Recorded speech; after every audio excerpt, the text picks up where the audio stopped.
Posyandu yang memang basis layanannya itu adalah basis keluarga.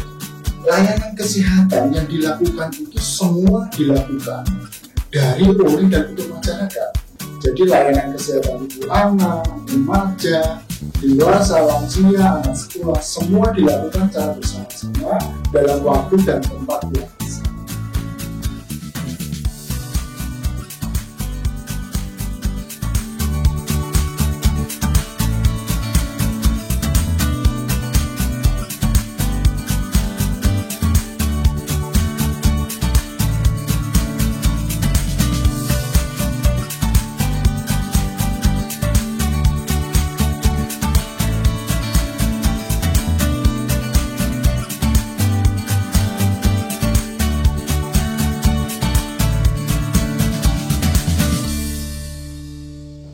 Selamat pagi, friendship semua. Kembali lagi dengan kita bareng saya Evi dan ini Om Yoyo. Dan di sini kita hari ini akan membahas tentang posyandu keluarga. Ini model layanan kesehatan yang berbasis keluarga itu memang seperti apa sih? Oke, kita nanti akan bincang-bincang tentang sebenarnya apa sih posyandu keluarga itu sih? Apakah teman-teman friendship semua sudah tahu bagaimana modelnya posyandu keluarga? Apakah sama dengan yang biasanya atau kayak gimana? Oke. Mungkin kita bisa langsung aja nanti sama Paman Yoyo untuk menjelaskan. Nah, beliau ini nih manajer bidang kesehatan di sini. Manajer. Oke, sebenarnya kayak apa sih Pak posyandu keluarga itu sebenarnya sih? Iya. Selamat pagi semua, friendship ya, waduh, keren banget. Nah, ya, kalau bicara tentang posyandu keluarga, tentunya kita tidak bisa lepas dengan sejarah perjalanan posyandu itu sendiri. Jadi, kalau kita belajar sejarah terkait dengan layanan kesehatan, kaitannya dengan posyandu, kita tentunya ingat dengan beberapa tahun yang lalu, tepatnya tahun 1984. Jadi pemerintah itu pada saat itu memang mencadangkan tentang gerakan posyandu. Kenapa itu menjadi sebuah gerakan?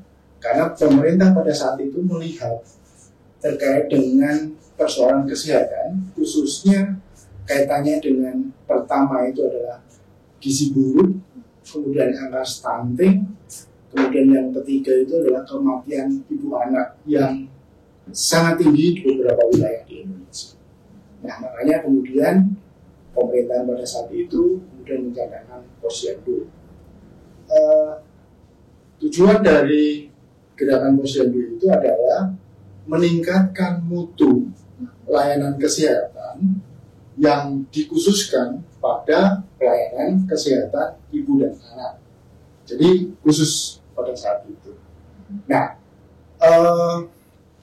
berjalannya waktu, kemudian sekian tahun kemudian, pada tahun 2016-2017, inisiatif dari pemerintah khususnya di wilayah provinsi NTB, Nusa Tenggara Barat pada saat itu mencoba melihat tentang capaian-capaian pembangunan yang dilakukan oleh pemerintah yang berdampak pada masyarakatnya, khususnya pada persoalan kesehatan.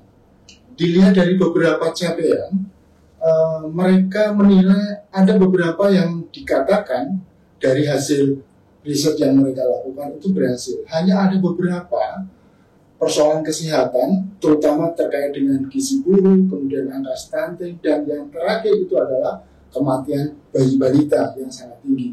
Maka kemudian mereka mencoba melihat kembali kira-kira persoalan apa yang terjadi. Padahal di tingkat basis, di tingkat masyarakat ada layanan posyandu yang memang bertujuan selain meningkatkan mutu kan meningkatkan akses layanan kesehatan.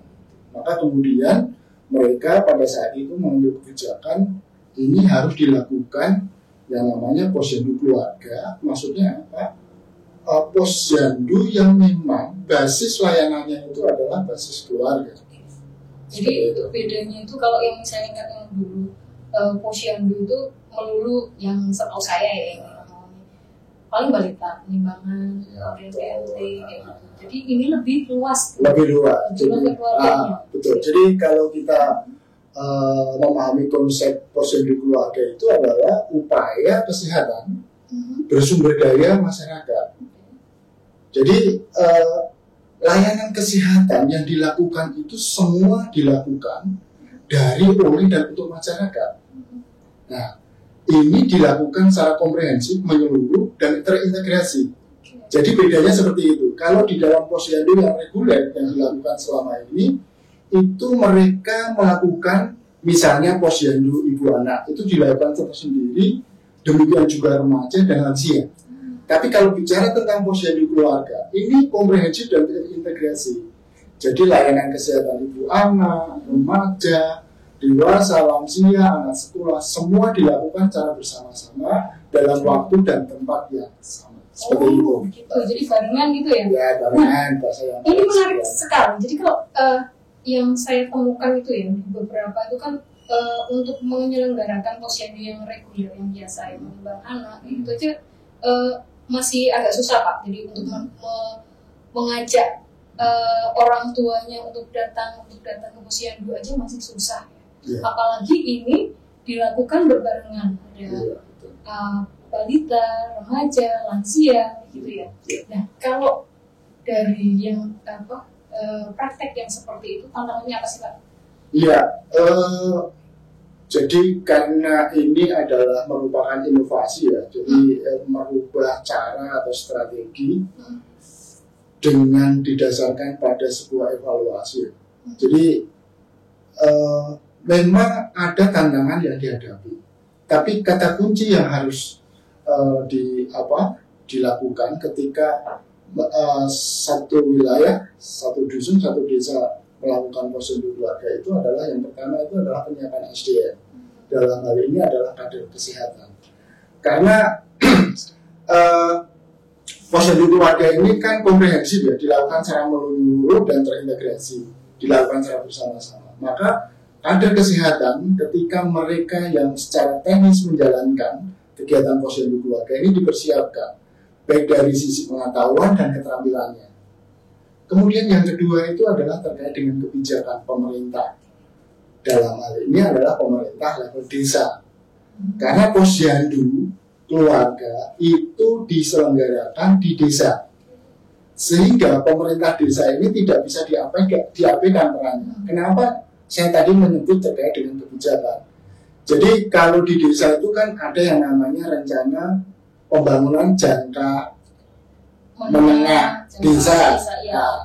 Nah, dalam salah satu program di desa itu kan pasti ada program kesehatan. Nah, ini bagaimana kita mendorong pemerintah desa ada satu kebijakan yang memang disepakati, direncanakan secara bersama-sama terkait dengan layanan posyandu keluarga ini, sehingga terkait dengan operasional teknis, pembiayaan dan seterusnya itu dibebankan pada anggaran desa atau dana desa yang selama ini ada di desa seperti itu. Oke. Kalau ngomong tentang kebijakan di pemerintahan desa itu kan level terendah yang ada di pemerintahan. Berarti kita tidak bisa serta merta gitu langsung meminta kepada pemerintahan desa kan? Iya, betul. Jadi harus ada yang di atasnya itu semacam kayak payungnya itu. Sebenarnya kalau di tingkat pusatnya sendiri ada nggak sih Pak yang kebijakan terkait dengan itu, program di pemerintah tentang ini? Sebenarnya secara langsung menyebutkan terkait dengan posyandu keluarga itu tidak ada. Tapi dari kebijakan di tingkat kementerian, Menteri Kesehatan itu memang ada terkait dengan layanan kesehatan dasar yang diselenggarakan di masyarakat basis. Nah, payung hukum yang memang secara jelas itu menyatakan terkait dengan posyandu keluarga itu baru dimunculkan di wilayah Provinsi NTB. Jadi pada tahun 2021, jadi pemerintahan provinsi membuat satu keputusan terkait dengan peraturan gubernur nomor 30 tahun 2001 tentang revitalisasi posyandu. Revitalisasi posyandu ini adalah maksudnya bagaimana posyandu yang ada ini kemudian direvitalisasi, diinovasi menjadi posyandu keluarga. Kenapa itu kata kuncinya revitalisasi? Karena dilihat dari proses yang selama ini sudah terjadi, sudah dilakukan di masyarakat, posyandu yang diselenggarakan itu memang dinilai optimal. Karena masih dijalankan secara sendiri-sendiri, sektoral dan sebagainya. Di NTB malah yang mengawali? Ya, sebenarnya pemerintah pusat itu sangat terbuka. Masing-masing wilayah, provinsi sampai level kabupaten dan desa itu membuat sebuah kebijakan terkait dengan posyandu desa. Hanya kan ini kembali lagi terkait dengan persoalan bagaimana sebuah pemerintahan di sebuah wilayah itu mampu secara kritis melihat persoalan kesehatan yang dilihat dari basis keluarga itu menjadi prioritas untuk dilakukan sebuah kebijakan. Oke.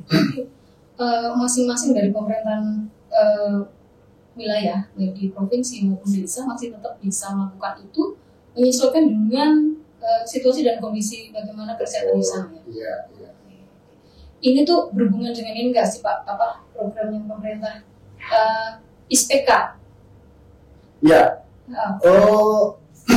Jadi sebenarnya kalau bicara tentang posyandu keluarga, saya pikir sangat erat hubungannya dengan BISPK. BISPK itu kan program Indonesia Sehat dalam pendekatan keluarga. Artinya kan kalau kita lihat konsep posyandu keluarga, kemudian kita sandingkan dengan BISPK ini sangat berhubungan erat sekali. Kalau kita lihat BISPK itu kan kalau kita lihat indikatornya itu kan ada 12 ya. Jadi mulai dari KB, kemudian bagaimana ibu melahirkan di fasilitas kesehatan yang layak, kemudian yang ketiga itu bayi balita itu memperoleh imunisasi yang lengkap, kemudian bayi juga memperoleh ASI eksklusif, kemudian tumbuh kembang anak itu juga dipantau secara rutin. Memantau secara rutin ini peran dari posyandu keluarga ini yang memang berperan di situ. Kemudian yang keenam itu terkait dengan penyakit-penyakit yang muncul di masyarakat, mulai dari penyakit menular, salah satunya adalah TB, itu harus diobati sesuai dengan standar yang ada. Selama ini kan kalau kita melihat masalah-masalah di masyarakat itu kadang-kadang kenapa kasus TB di masyarakat itu tidak bisa secara tuntas diobati atau sembuh, karena yaitu pengobatannya jangka panjang, bisa 6 bulan, bisa 1 tahun, tergantung dari perkembangan dari TB itu sendiri. Nah, ini yang peran dari posyandu ini yang memang sangat strategis untuk bisa kita lihat. Kemudian yang berikut itu adalah terkait dengan hipertensi. Jadi penyakit degeneratif dengan perkembangan ilmu pengetahuan, dengan perkembangan zaman yang sekarang, persoalan makanan dan seterusnya, itu yang membuat pola makan itu yang membuat masyarakat usia-usia ya seperti saya ini, atau mungkin sekarang hipertensi itu tidak hanya usia-usia lansia atau usia-usia tua, tapi juga remaja itu banyak. Karena pola makan, pola hidup dan seterusnya itu yang memang perlu diobati secara teratur. Kemudian yang berikut itu adalah terkait dengan ODGJ atau bisa kita sebutkan kelompok rentan. Rata-rata masyarakat kalau memiliki anggota keluarga yang ODGJ biasanya diasingkan. Ini lazim dan umum yang kita temukan di masyarakat, kadang-kadang dipalsu dan seterusnya. Nah ini dengan gerakan ISPK dan posyandu keluarga ini kalau bisa ini diminimalisir bahkan dihapuskan. Jadi kalau di posyandu keluarga ini malahan 12 indikator yang di ISPK itu bisa masuk semua. Bisa masuk karena begini. Jadi tidak hanya posyandu keluarga itu tidak hanya melayani kesehatan ibu anak, remaja, lansia, tapi juga penyakit-penyakit menular, penyakit-penyakit degeneratif. Tapi ada satu penyakit yang tidak. Apa? Penyakit mesin. Iya betul. Seperti itu ya. Nah, oke Pak. Kalau itu berarti kan ada praktek contohnya ya di NTB. Kalau di SIP itu sudah dilakukan belum sih di mana gitu? Iya, jadi sebenarnya kan SIP itu kan bagian dari masyarakat sipil yang ada di Indonesia itu kan memang salah satu program yang selama ini menjadi program yang diimplementasikan di tengah-tengah masyarakat itu kan kesehatan. Nah, ketika SIP ingin mengintervensi satu wilayah, satu masyarakat, tentunya kan pasti ada pendekatan-pendekatan yang dilakukan, kemudian melihat kondisi masyarakat, melihat tentang status kesehatan masyarakat dan seterusnya. Nah, ini yang kemudian ketika kita ada program kesehatan di 2 wilayah, pertama itu di Sulawesi Tengah, kemudian di NTB, yang kebetulan pada saat itu ada posyandu keluarga, tapi memang pada saat itu belum menjadi gerakan bersama. Kemudian kita ingin melihat kira-kira status kesehatan masyarakat itu sampai sejauh apa. Maka kita perlu riset, perlu survei yang dilakukan. Maka kemudian kita menggandeng Fakultas Kedokteran dan Keperawatan Universitas Gadjah Mada Jogja melakukan kerjasama terkait dengan bagaimana melihat 2 wilayah itu terkait dengan status kesehatannya. Nah, hasil dari riset itu ketika didiseminasikan, disosialisasikan kepada para pihak, baik itu di wilayah Sultan dan di wilayah NTB, khususnya di Lombok Utara itu, muncul satu rekomendasi dengan status kesehatan yang ada terkait dengan permodelan posyandu keluarga. Kenapa ini dilakukan? Karena melihat persoalan-persoalan status kesehatan keluarga dalam pendekatan yang pertama itu terkait dengan penyakit menular, kemudian yang kedua itu terkait dengan gizi buruk dan stunting, kemudian yang ketiga itu terkait dengan layanan kesehatan ibu hamil. Tapi di dalam posyandu itu ibu melahirkan itu temuan di lapangan itu belum dilakukan. Nah, ini yang kemudian dalam rekomendasi dalam riset itu kemudian muncul pemodelan posyandu keluarga seperti itu. Nah, karena ini menjadi rekomendasi dari sebuah penelitian, maka kemudian SIP menginisiasi menjalankan permodelan ini. Kalau di Sulawesi Tengah itu ada 6 desa. Di Lombok itu ada 6 desa juga di 1 kecamatan, 1 kabupaten. Kalau di Sulawesi itu 2 kabupaten, 1 kota, 5 kecamatan ya, atau 5 atau 4 kecamatan. Kayaknya 6 Pak. Iya, 6 kecamatan. Betul. Iya, seperti itu. Nah, ini yang kemudian sebelum permodelan itu dilakukan di masyarakat, di tengah-tengah masyarakat, SIP bekerja sama dengan UGM melakukan pelatihan. Jadi kita meningkatkan kapasitas kader kesehatannya, kemudian nakesnya, dan pemerintahan desa untuk memahami sebenarnya konsep dari posyandu keluarga itu seperti apa. Ini penting supaya apa? Mereka tidak bias menerjemahkan permodelan posyandu keluarga itu sama dengan posyandu yang selama ini sudah dijalankan. Seperti itu. Jadi pengetahuannya, kemudian yang kedua itu adalah membekali keterampilan, skillnya. Jadi di dalam pelatihan itu selain pengetahuan, juga bagaimana melakukan simulasi bersama terkait dengan alur atau tahapan layanan posyandu keluarga yang akan dilakukan di masyarakat. Kalau di posyandu keluarga itu kan ada meja 1 sampai meja 5. Ini terserah. Kalau di dalam posyandu keluarga, masing-masing bisa menginterpretasikan terkait dengan model layanan yang akan dilakukan di posyandu keluarga. Bisa 5 meja, bisa 6 meja, dan seterusnya, dengan pertimbangan SDM dalam hal ini adalah kader kesehatan, tenaga kesehatan yang secara langsung, secara teknis akan menjalankan layanan kesehatan. Oke, berarti tadi udah dilakukan untuk di 2 provinsi ini ya, pemodelan dilakukan. Nah, lalu sudah berapa lama Pak? Iya, ini? belum genap 1 tahun. Belum genap 1 tahun. Tapi kita udah bisa lihat nih, kira-kira dari praktek yang dilakukan, itu sudah ada apa? Kita lihat manfaatnya nggak sih? Apa itu Pak? Bisa dijelasin nggak? Iya, kalau melihat manfaatnya, karena ini baru model ya. Jadi model itu memang sejak awal kita sepakat dengan teman-teman yang di lapangan itu memberikan sasaran minimal itu 10 keluarga. Tetapi bukan berarti kemudian ketika kita melakukan layanan posyandu keluarga di masing-masing wilayah, di 12 desa itu kemudian hanya 10 keluarga. Kalau misalnya lebih dari 10 keluarga itu ya alhamdulillah, artinya itu bonus. Paling tidak paling tidak 10 keluarga di masing-masing. Nah, ini bisa dilihat dari pertama itu terkait dengan partisipasi. Bagaimana antusiasme masyarakat ketika mereka terlibat berpartisipasi dalam layanan posyandu keluarga itu. Kemudian yang kedua itu adalah memang kita belum bisa membuat sebuah kesimpulan bahwa layanan posyandu keluarga itu mampu meningkatkan status kesehatan karena kita baru akan melakukan proses monitoring.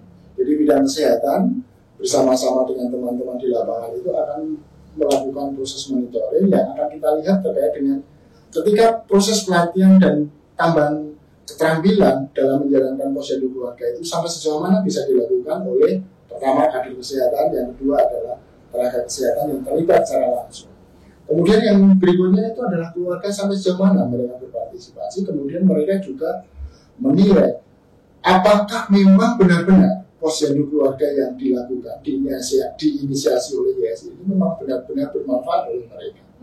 Dan yang terakhir itu adalah dari pemerintah sendiri, pemerintah desa dalam hal ini.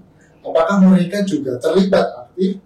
Pertama itu dalam hal menyediakan sarana, baik tempatnya, kemudian fasilitas yang lain yang dibutuhkan dalam layanan posyandu keluarga itu.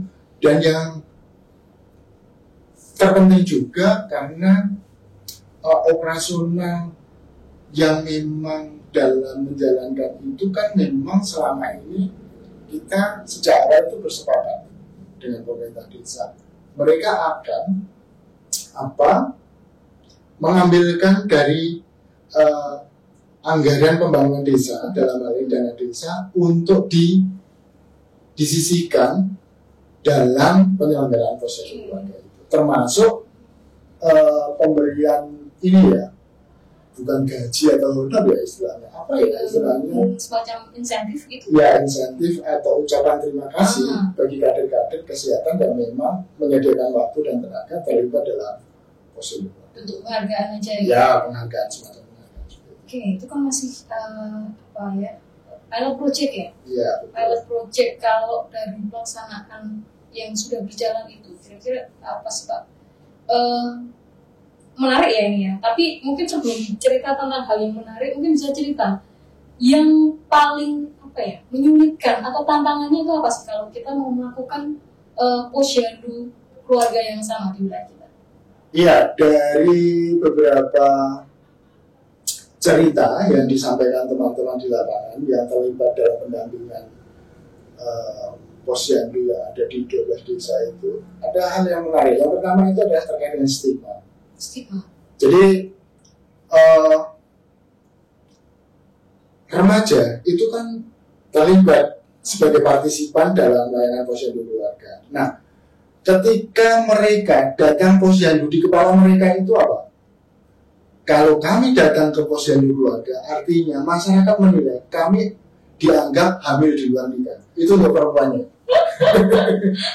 Karena pemahaman mereka bahwa posyandu itu adalah layanan kesehatan untuk ibu dan anak, ibu hamil, menyusui, dan balita, seperti itu. Maka itu menjadi sebuah stigma. Maka kemudian mereka dianggap, wah ini berarti ada persoalan seperti itu.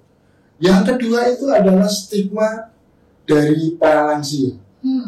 Selama ini posyandu yang mereka terlibat di sana itu ketika datang mereka pasti mendapatkan layanan pemeriksaan dan obat. Padahal di dalam posyandu keluarga itu tidak selamanya seperti itu. Tidak selalu, Pak. Ya, tidak selalu. Ada yang memang ada proses pendekatan kuratif, jadi medis, jadi di sana ada konsultasi tenaga kesehatan. Kalau memang dianggap anggota keluarga ini datang kemudian memang ada kasus penyakit, kemudian di posyandu keluarga ini tersedia obat yang memang diperuntukkan untuk mereka akan dikasihkan. Tapi ketika tidak ada dan mereka memang ada keluhan sakit, ini pasti ada proses rujukannya seperti itu. Karena lansia seringkali gitu, kalau datang ke layanan apapun itu pulang harus bawa pil atau nggak disuntik. Terus yang lain itu adalah penyelenggaraan posyandu keluarga, karena ini melibatkan keluarga, maka penyelenggaraannya tidak sore, tapi kan pagi atau siang, sehingga ini juga berbenturan dengan remaja yang masih sekolah, sehingga ini yang kemudian ada satu proses diskusi yang dilakukan di teman-teman itu yang kemudian ada satu kesepakatan, misalnya konteksnya tetap posyandu keluarga, tapi penyelenggaraannya tidak dalam satu waktu dan tempat yang sama, tapi disesuaikan dengan konteks sasarannya. Misalnya kalau remaja, ya mereka, kalau usia sekolah, ya mereka disesuaikan dengan waktu sekolah mereka. Ini akan lebih memudahkan memobilisasi mereka. Kemudian kalau lansia, rata-rata itu kan karena di desa, mereka kan kerja di kebun dan seterusnya. Ini ada satu teman yang kemudian menyelenggarakan posyandu itu kelas malam. Malam hari. Jadi mereka bisa datang. Jadi disesuaikan. Jadi memang posyandu keluarga ini walaupun dalam sisi konsep waktu dan tempatnya harus dilakukan secara bersama-sama, tapi kalau kita melihat konteks atau persoalan di lapangan, ini kemudian bisa diformulasikan sesuai dengan situasi dan kondisi mereka. Poin pentingnya adalah bukan waktunya yang bersamaan, tapi lebih ke menyasar ke semuanya. Bukan persoalan waktu berarti ya. Bisa, ini anak sekolah kapan mereka bisa bisa bekerja. Itu tadi kalau yang tantangannya. Terus kalau yang cerita yang baik-baiknya, yang enak-enak. Ya pastilah. Kalau posyandu itu kan identik dengan PMT. Ini pasti banyak senang karena program makanan tambahan. Di sana ada rotinya, ada kacang hijaunya. Kemudian juga hal yang lain itu adalah terkait dengan persoalan edukasi. Jadi edukasi ini tidak hanya pada persoalan konteks penyakit, tapi juga di sana juga ada tentang PHBS-nya, perilaku hidup bersih dan sehat.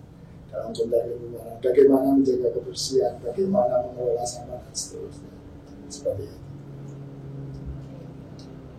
Kemudian, apakah ini sudah hampir 1 tahun ya? Itu sudah meningkatkan kesadaran di tingkat masyarakat nggak sih terkait dengan itu tadi, PHBS-nya kah atau apa? Atau paling nggak baru bagaimana mereka terbuka memahami bahwa kesehatan itu bukan hanya melulu pada balita saja, tapi juga lansia, remaja. Iya, kalau apakah sudah sesuai dengan tujuan ya, yang sudah direncanakan, saya pikir kita melihat yang pertama itu adalah partisipannya. Jadi kan komprehensif dan terintegrasi, artinya anggota keluarga yang memang diharapkan bisa terlibat secara penuh dalam proses kegiatan layanan posyandu keluarga itu mulai muncul, walaupun belum semua, tapi paling tidak dengan proses pendampingan, dengan proses edukasi yang dilakukan oleh teman-teman lapangan, ini paling tidak memberikan sebuah harapan bahwa posyandu keluarga ini kalau ke depan itu harapannya dengan layanan posyandu keluarga yang baik, meningkatkan status kesehatan, menurunkan angka kesakitan, itu harapan kita bisa dilaksanakan. Kemudian masih ada yang terakhir. Kalau misalnya model posyandu keluarga ini diterapkan di wilayah, apa sih yang harus disiapin Pak? Ya, ada beberapa tahapan ya menurut saya yang memang perlu. Pertama itu disepakati, yang kedua itu perlu bekerja sama atau bersinergi. Kata kuncinya seperti itu. Jadi karena posyandu keluarga itu dijalankan di basis di wilayah dusun atau desa, maka ada 3 aktor yang menjadi kunci dalam penyelenggaraan posyandu keluarga. Pertama itu adalah puskesmas dalam memobilisasi tenaga kesehatannya. Yang kedua itu desa dengan kebijakan-kebijakan yang diformulasikan untuk mendukung penyelenggaraan posyandu keluarga. Dan yang ketiga itu adalah kader kesehatan yang terlibat secara aktif dalam layanan kesehatan posyandu keluarga. Nah, ini 3 aktor ini harus, karena ini revitalisasi ya, bagaimana meningkatkan mutu layanan dari posyandu yang sifatnya reguler, yang sifatnya sektoral sendiri-sendiri, kemudian menjadi terintegrasi dan komprehensif, maka ini mereka perlu diberikan tambahan pengetahuan. Konsep posyandu itu seperti apa, kemudian posyandu keluarga seperti apa, ini dipahamkan betul. Kemudian juga mereka harus mempraktekkan. Walaupun dalam pembagian perannya nanti mereka akan menjalankan masing-masing ya. Seperti kader kesehatan. Selain bagaimana dia memobilisasi keluarga yang nanti akan berpartisipasi dalam layanan kesehatan di posyandu keluarga, mereka juga nanti akan mempersiapkan secara detail posyandu keluarga, kelengkapannya, waktunya, terus lokasinya dan seterusnya. Kemudian nakes. Nakes ini kan juga mereka perlu diberi pengetahuan. Sehingga ketika mereka nanti terlibat aktif dalam posyandu keluarga, mereka tidak hanya datang kemudian mengobati, tapi juga ada konsultasi dan edukasi. Edukasinya juga tidak hanya melulu pada persoalan-persoalan kuratif atau penyakit, kasus-kasus penyakit, tapi juga ada edukasi yang lain, gitu. Seperti tadi yang dibicarakan PHBS dan seterusnya. Kemudian yang ketiga itu adalah aktor yang ketiga adalah pemerintah desa. Mereka dengan tanggung jawab dan peran yang mereka harus lakukan pas sebagai pengambil kebijakan, mereka harus menyediakan tempatnya, menyediakan sarana yang lain, misalnya seperti itu kalau mereka memiliki, dan prasarana yang lain. Kalaupun mereka tidak ada, mereka bisa bersinergi bekerja sama dengan pihak-pihak lain, tidak hanya puskesmas, tapi mungkin juga dengan misalnya organisasi masyarakat sipil, kemudian yang berikutnya donatur, atau mungkin dengan dinas-dinas yang terkait dalam layanan kesehatan posyandu keluarga. Jadi konteks posyandu keluarga itu tidak melulu pada konteks kesehatan saja, tapi juga di sana bisa bicara tentang ketahanan pangan. Seperti itu, karena itu yang mendukung dalam rangka peningkatan gizi keluarga. Iya, kalau saya dari cerita Pak Yoyo ini bisa juga kita juga menambahkan satu sinergi lagi ya. Kalau tadi ada terkait dengan pangan, bicara tentang pangan itu bisa juga malah nanti sinergi juga dengan bagaimana penyedia pangan yang ada di situ. Betul, ya. Ya, jadi bagaimana keluarga yang memang menjadi kelompok sasaran posyandu keluarga itu bisa memanfaatkan lahan pekarangan mereka untuk ditanami tanaman-tanaman produktif yang memang mendukung di dalam peningkatan status gizi keluarga. Memanfaatkan lahan pekarangan. Betul. Ya. Oke, ya, menarik sekali Pak. Ya, ada beberapa hal ya. Jadi kalau teman-teman friendship mau kepikiran untuk kayaknya cocok nih di replikasi di desa saya gitu. Yang apa sih yang harus disiapkan kalau terkait dengan kapasitas mungkin itu bisa lah nanti dipikirin ya Pak ya. Tapi yang pertama adalah tadi yang seperti disebutkan sama Pak Yoyo terkait dengan kesepakatan dan juga sinergi antar 3 aktor itu, dari pemerintah desa, puskesmas, dan juga bagaimana dengan kader masyarakat.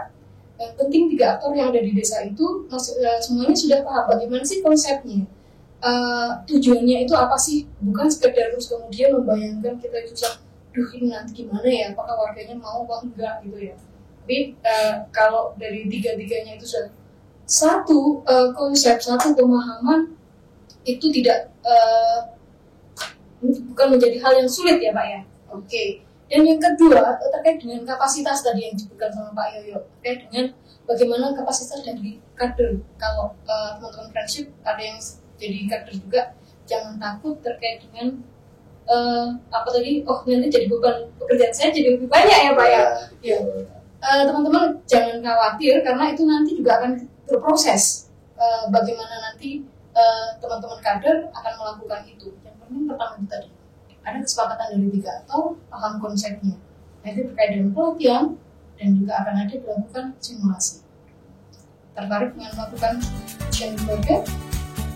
Silakan teman-teman kasih komentar ya. Gimana sih pelaksanaan posyandu yang ada di desa teman-teman?